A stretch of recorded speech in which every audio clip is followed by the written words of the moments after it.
Everyone, আসসালামু আলাইকুম। কেমন আছেন সবাই? আশা করি সবাই অনেক ভালো আছেন। আমিও তো অনেক অনেক অনেক ভালো আছি। আজকে সকালে ঘুম থেকে উঠে আমি বাজারে গেছিলাম। কয়টা বাজে গেছিলাম সকালে আমরা?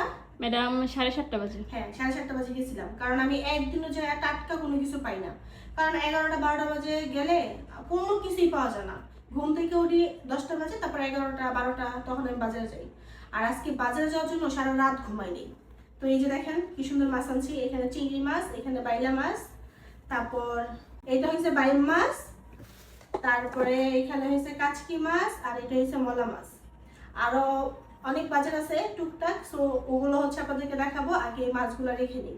তো মাছ দেখানোর পরে আমি হচ্ছে গরুর মাংস দেখাই। আজকে হচ্ছে বললাম না যে সকাল সকালে গেলাম বাজারে, যাওয়ার পর একদম টাটকা টাটকা গরুর মাংস নিয়ে আসছি। মূলত এই গরুর মাংসের জন্য আমি গেছিলাম। তারপরে এই মাছগুলো আমার পছন্দ হয়েছে, এর জন্য আমি নিয়ে আসছি। তো এইখানে প্রায় 5 কেজির মতো গরুর মাংস নিয়ে আসছি। আর এখানে হচ্ছে এখানে 1.5 কেজি, এটা কি যেন বলে, গরুর ফ্যাপসা নিয়ে আসছি। আর এখানে 1 কেজি কলিজা নিয়ে আসছি। তো সবকিছুই মোটামুটি একটু একটু করে নিয়ে আসছি। তো বাজার কিন্তু এখনো শেষ হয় নাই, আরো আছে।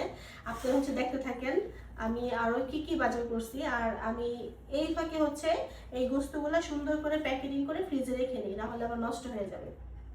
তো গরুর মাংস হচ্ছে রাখা শেষ, আর এখন হচ্ছে মুরগি ঢাললাম। এগুলা কিন্তু হচ্ছে আমার বিড়ালের মুরগি। আপনারা আমার বিড়াল হয়তো বা দেখছেন ভিডিওতে। আমার 2টা বিড়াল আছে, টুকটুকের মন্টি। যদি ওরা দেশি বিড়াল, বাট ওরা কিন্তু নিজেকে দেশি মনে করে না, ওরা মনে করে ওরা বিদেশি, ঠিক আছে।